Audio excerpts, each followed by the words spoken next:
1 Coríntios, capítulo 15. Vamos ler a partir do versículo de número 20. A irmã Paula citou esse texto aqui também. Diz assim a palavra do Senhor: mas, de fato, Cristo ressuscitou dentre os mortos, sendo Ele as primícias dos que dormem.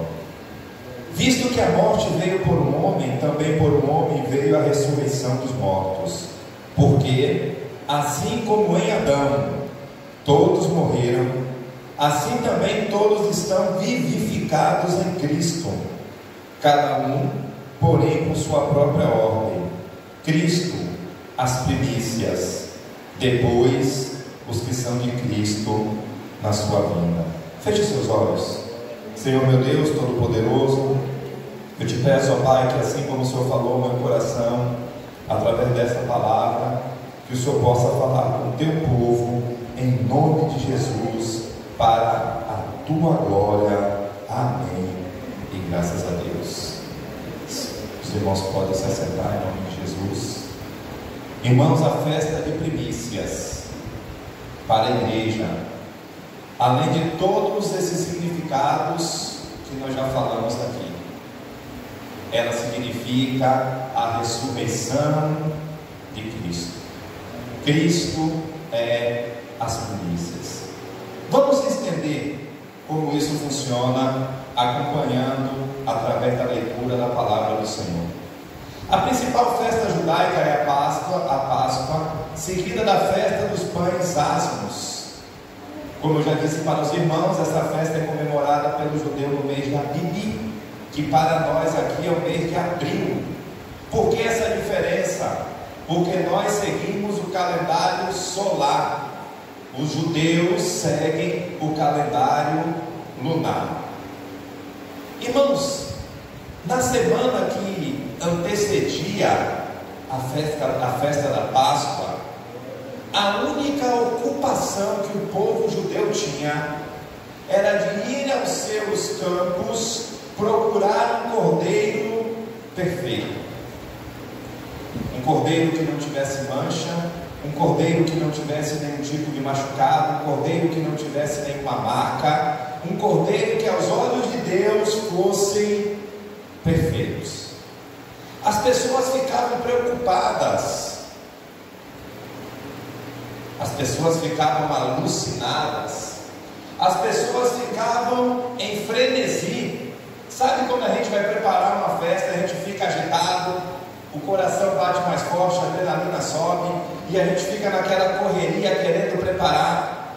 Assim eram as pessoas atrás de um cordeiro. Para algumas pessoas, certamente, o ato de procurar um cordeiro fosse uma missão mais fácil. Para outras pessoas, provavelmente, fosse algo mais difícil. Elas teriam que garimpar atrás desse cordeiro. A verdade é que a busca era frenética, atrás de um cordeiro perfeito para ser sacrificado, para ter os seus pecados perdoados. Naquele ano que a Bíblia nos fala, na era do nosso Senhor Jesus Cristo, Jerusalém estava fervendo, Jerusalém estava frenética, eram muitas pessoas. Só que o cordeiro naquele ano era Jesus, e as pessoas não enxergavam isso. Jesus está vendo toda aquela correria, Jesus está vendo todo aquele frenesi, Jesus está vendo todo aquele mover, porque Jesus está entrando em Jerusalém. Lucas capítulo de número 19, a partir do versículo de 35, ele vai nos dizer isso, a palavra vai nos dizer isso, que Jesus está entrando em Jerusalém, montado no jumentinho, preparam o caminho para Jesus, colocam as suas vestes para Jesus passar, e a palavra do Senhor fala que os seus discípulos, que eram muitos, gritavam e clamavam, adorando a Deus, glorificando o nome do Senhor por todos os feitos que Jesus havia feito. A palavra está aí. Bendito é o Rei que vem em nome do Senhor. Paz no céu e glórias nas maiores alturas. O povo está glorificando a Deus, o povo está adorando, o povo está agradecendo, reconhecendo que o Rei, aquele que foi enviado por Deus, chegava em Jerusalém. Imagine como esta cidade não estava. Toda aquela euforia causada pela Páscoa e agora a entrada de Jesus. Os líderes religiosos, percebendo que na visão deles o tumulto era demais, porque a cidade ela já estava em frenesi, e agora entra um homem causando tudo aquilo. Os líderes religiosos daquela época, no versículo de número 39, olham e falam para Jesus assim, peça que os seus discípulos parem, está virando bagunça, está tumultuando, o objetivo aqui não é esse, o objetivo aqui é outro. Jesus vendo tudo aquilo acontecendo, as pessoas não entendem que o Cordeiro de Deus está ali, que Jesus era o Cordeiro que seria sacrificado naquele ano. A palavra fala aqui no versículo de número 41, a palavra fala que Jesus chorou, vendo todas aquelas coisas. Quando ia chegando, vendo a cidade, Jesus chorou. Eles não olhavam para Jesus, aquele povo não olhava para Jesus e não viam Jesus como o Cordeiro de Deus.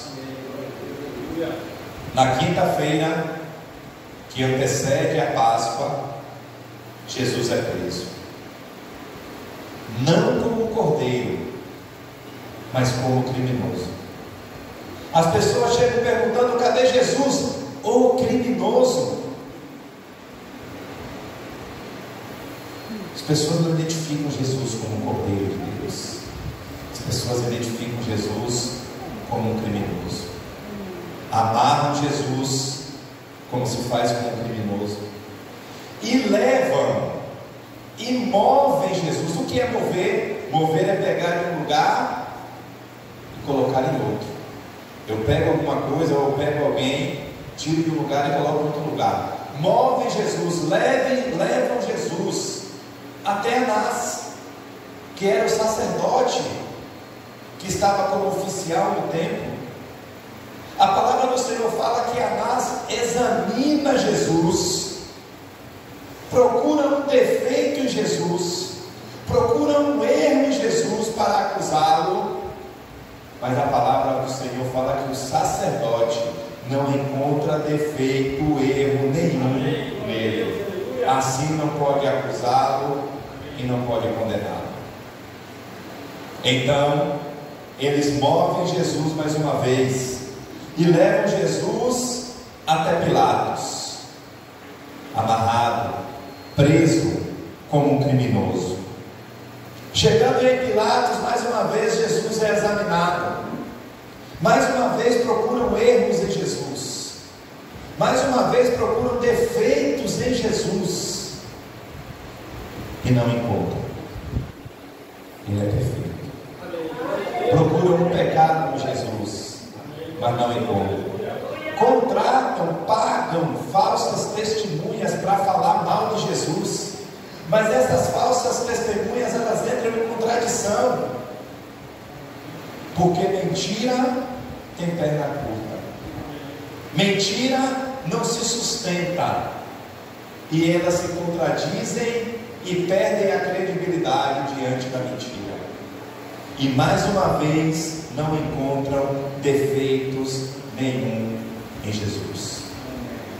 Movem Jesus novamente, levam Jesus agora para Herodes.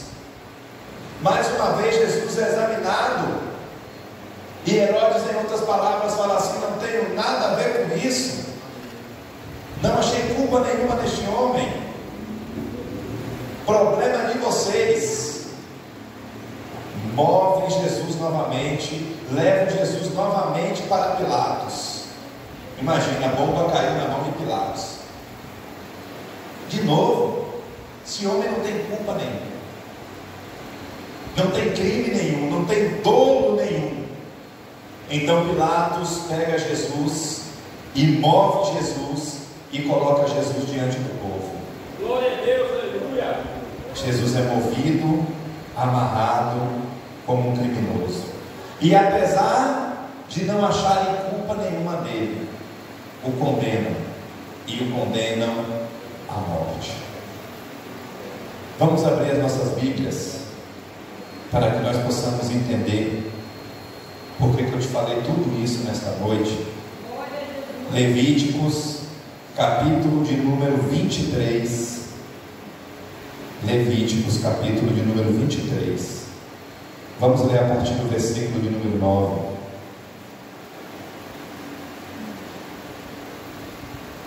Festa das primícias. Na sua Bíblia deve estar assim, naquele cabeçalhozinho. E diz assim a palavra do Senhor. Levíticos, capítulo de número 23, a partir do versículo de número 9. A festa das primícias. Disse mais o Senhor a Moisés: fala aos filhos de Israel e dize-lhes quando entrardes na terra que eu vos dou, e se lhe chegardes à mesa, então trareis para mim o molho das primícias da vossa mesa ao sacerdote. Esse fará o que com o molho? Está escrito o que aí? Esse moverá o molho perante o Senhor, para que sejais aceitos.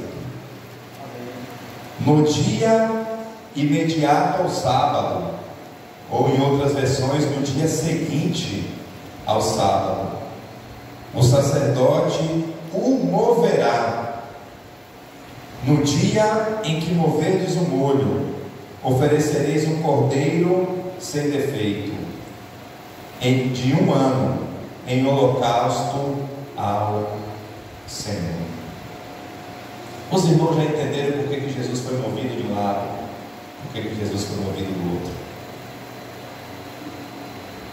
Deus já está mostrando ao povo o que iria acontecer no Calvário, a ressurreição de Cristo.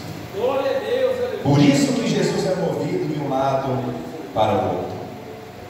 Observe, irmãos, que a primeira primícia que era levada para Deus não eram as frutas. A primeira primícia que era levada para o Senhor eram os cereais: a cevada, o trigo e o centeio. Jesus, em João capítulo de número 12, versículo de número 24, Jesus vai dizer que o trigo precisa cair no chão e que o trigo precisa morrer para que ele dê frutos. A palavra já está aqui.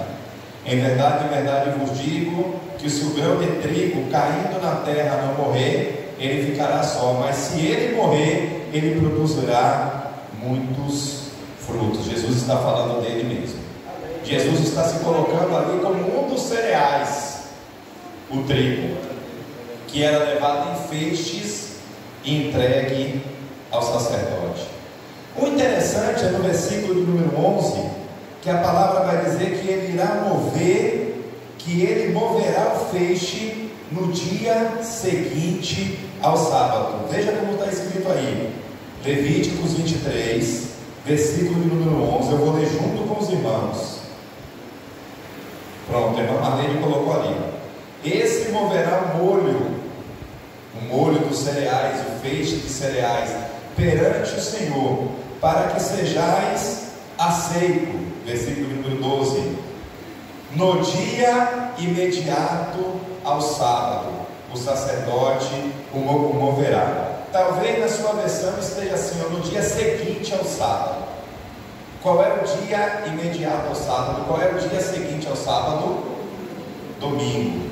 E o que foi que aconteceu no domingo? Cristo ressuscitou. No domingo, Cristo ressuscitou. Irmãos, a festa das primícias fala de todas as coisas que nós já falamos aqui. Não está errado não, fala sobre tudo isso. Mas a festa das primícias para a igreja, no contexto espiritual, fala sobre a ressurreição de Cristo Jesus. Páscoa é redenção, libertação, salvação. Pães ázimos é santificação, consagração. Primícias é a ressurreição de Cristo Jesus. É no domingo da Páscoa, na festa das primícias, que começa a colheita em Israel. E como já disse aos irmãos, a colheita começa pelos cereais. A primícia do cereal é retirada, é amarrada e é levada no templo no domingo, domingo de Páscoa, para o sacerdote. E isso indica fé e abundância.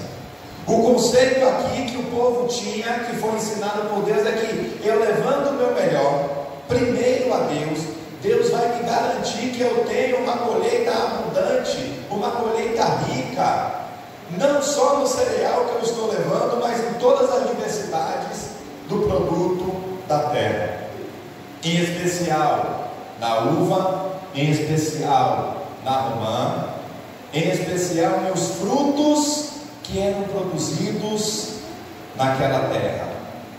Agora, no Novo Testamento, o que é que acontece no domingo de Páscoa? A ressurreição do nosso Senhor e Salvador Jesus Cristo. Irmãos, toda a nossa fé, tudo que nós acreditamos, perdão de pecados, toda a nossa crença na libertação, na redenção e na salvação e na promessa que um dia nós iremos para o céu, todo o nosso esforço, porque é um esforço, lutarmos contra a nossa carne para nos santificar, não teria sentido nenhum se Jesus não tivesse ressuscitado dentre os mortos. A ressurreição de Jesus, ela carimba, ela atesta, ela dá fé à sua morte na cruz. Celebramos Páscoa, que é a morte, mas também celebramos primícias, que é a ressurreição. 1 Coríntios, o texto que nós lemos, capítulo de número 15, versículo de número 20, vai nos dizer, eu quero ler o texto com os irmãos. Mas de fato Cristo ressuscitou dentre os mortos, sendo ele as primícias dos que dormem, visto que a morte veio por um homem, e também por um homem veio a ressurreição dentre os mortos.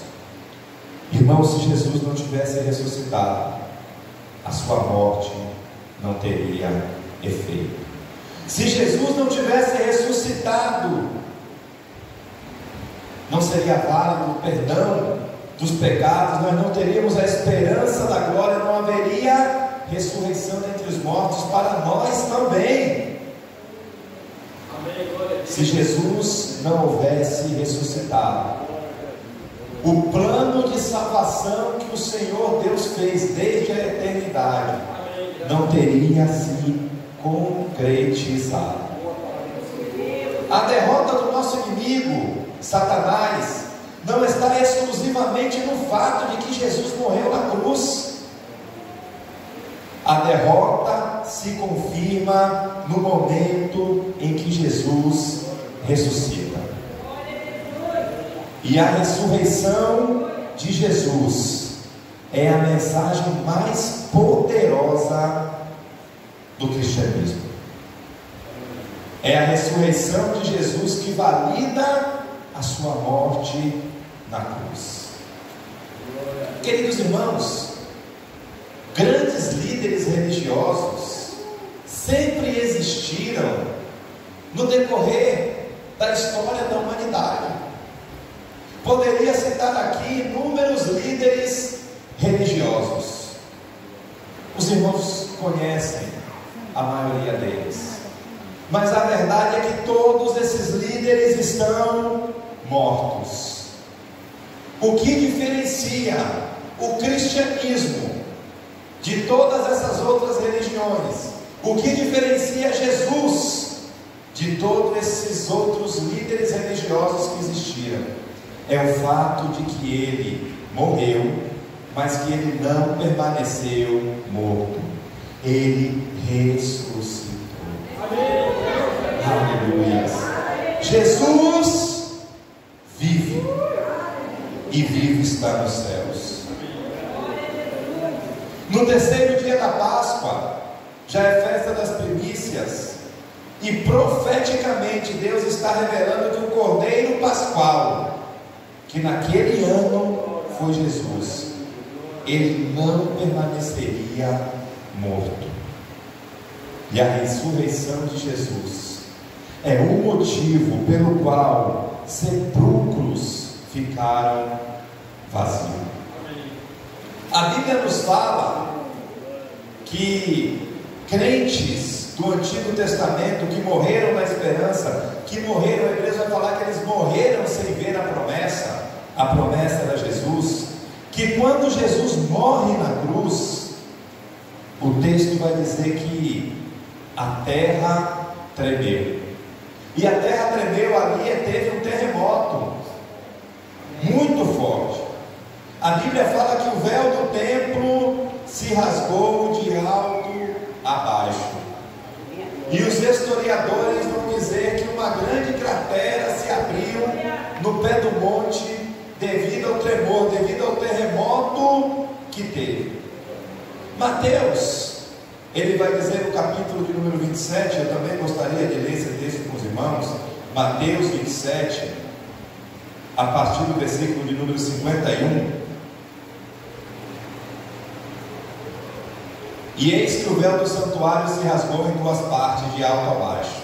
Tremeu a terra, fenderam-se as rochas, abriram-se os sepulcros, e muitos corpos de quem? De santos que dormiram ressuscitaram. Quem são os mortos que foram ressuscitados? Amém, os santos. Quando eles foram ressuscitados? Versículo de número 53 nos responde. Lembre-se que Jesus é a primícia dos que dormem, o primeiro a ser ressuscitado, e saindo dos sepulcros depois da ressurreição de Cristo. Jesus foi o primeiro. Depois da ressurreição de Jesus, entraram na cidade santa, em algumas versões entraram em Jerusalém, e apareceram a muitos. Queridos irmãos, existem aqui várias linhas de estudo sobre esse texto. Uns dizem umas coisas, outros dizem outras, outros buscam algumas explicações. A questão aqui não é essa. Podemos estudar isso em algum outro momento, mas a intenção da Bíblia aqui é nos revelar que Cristo garante a ressurreição dos santos, aqueles que morrem na sua presença. Esse texto aqui é uma prova de que a nossa esperança não é vã, de que um dia todos nós ressuscitaremos com Ele e nos encontraremos com Ele. Assim nos ensina a palavra do Senhor, principalmente no livro de 1 Tessalonicenses, a partir do versículo de número 4, quando Paulo vai tirar a dúvida ali dos irmãos. Cristo é a primícia dos que dormem. Cristo é o primeiro a ressuscitar. Depois dele vem outros e virão outros. Então, festa de primícias fala de ressurreição. Festa de primícias fala de túmulo vazio. Jesus ressurgiu e livres estamos do pecado. e garantia temos da nossa ressurreição nele. Gostaria de ler mais um texto com os irmãos ainda em 1 Coríntios, capítulo de número 15. Olha o que o apóstolo Paulo vai falar a partir do versículo de número 55. 1 Coríntios 15, a partir do 55. Onde está a morte, a tua vitória? Onde está a morte, o teu aguilhão? O aguilhão da morte é o pecado, e a força do pecado é a lei. Graças a Deus que nos dá a vitória por intermédio de nosso Senhor Jesus Cristo. Portanto, meus amados irmãos, sede firmes, inabaláveis e sempre abundantes na obra do Senhor, sabendo que no Senhor o vosso trabalho não é em vão. Os irmãos sabem o que é aguilhão? Sabe o que é aguilhão, irmão Boa? O senhor sabe o que é, o senhor não conhece por esse nome. Como é o nome daquele ferrinho que é usado para fazer o cavalo correr mais, fazer a mula andar? Como é? Pois é, aguilhão é aquilo ali. Aguilhão do pecado que machuca, que causa dor, que fere. E o apóstolo Paulo fala que nós fomos libertos desse aguilhão. O apóstolo Paulo ele fala que nós estamos livres da lei do pecado, através da morte e da ressurreição de Jesus Cristo.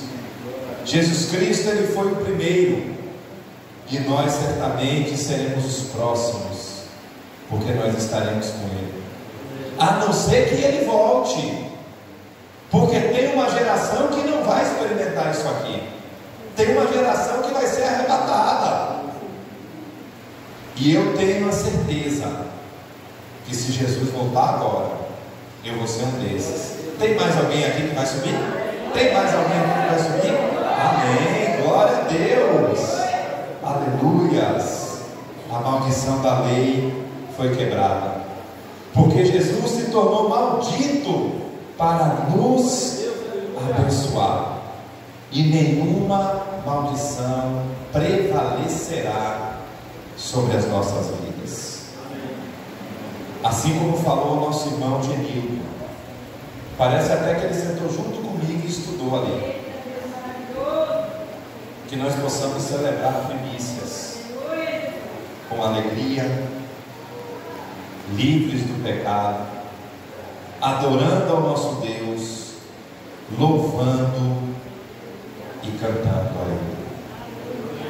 Eu já convido o Ministério de Louvor para nós louvarmos ao Senhor.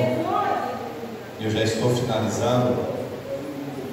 João, capítulo de número 16, a partir do versículo de número 22. Jesus, percebendo que os seus discípulos estavam tristes, chorosos, desanimados, Ele vai falar para os seus discípulos: não fiquem tristes, se alegrem. Hoje vocês podem se entristecer, mas amanhã vocês entenderão, e então vocês se alegrarão.